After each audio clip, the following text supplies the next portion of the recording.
This weekend marks a long weekend for those of us living in Australia, as we celebrate our National Day. As such, I'm sorry to say, but Monday will be a slow day. Still, we've got plenty to share right now, so let's hop to the Friday News Wrap-Up for the 25th of January, 2013. If you haven't been following the development of War Balloon's Star Command, then I highly recommend you start now. With the game's release on the horizon, sadly, a January release is likely out of the question. Strategy and management sim fans are going to have their hands full. It looks like a fun crossbreed between a Kairosoft title and FTL, and given the great customer feedback from the developer on forums and their social media sites, I expect great things.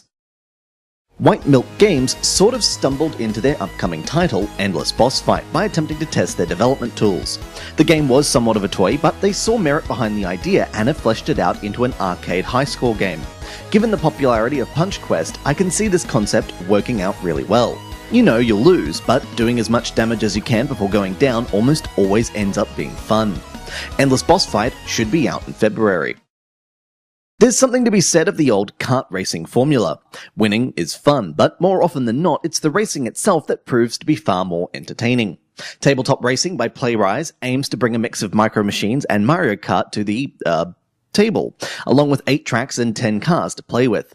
If the heritage of the developer proves to be any indicator, it should be a gorgeous and high-impact game, if nothing else.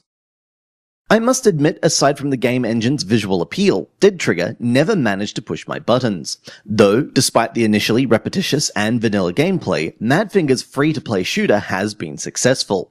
Enough so that we have a sequel to look forward to. With any luck, the game will pack in some juicy content. The boss fight highlighted in the screenshots gives me hope. While I hate to hand the pick of the week to something that has just been released, I can't help but feel that Clash of the Heroes is hands down a must-play for those who don't already own it on their DS, PC, or home console. With the combat being broken up into bite-sized chunks and each campaign offering new heroes and creatures to master, it's a hard game to leave unfinished. And, did I mention it has multiplayer? For such a great puzzle strategy title, this is an absolute steal. That's it for this week, but we aim to have even more content for you to sink your teeth into next week. Enjoy the weekend and peace out until Tuesday. This has been Andrew with AppSpy.com. We review, you decide.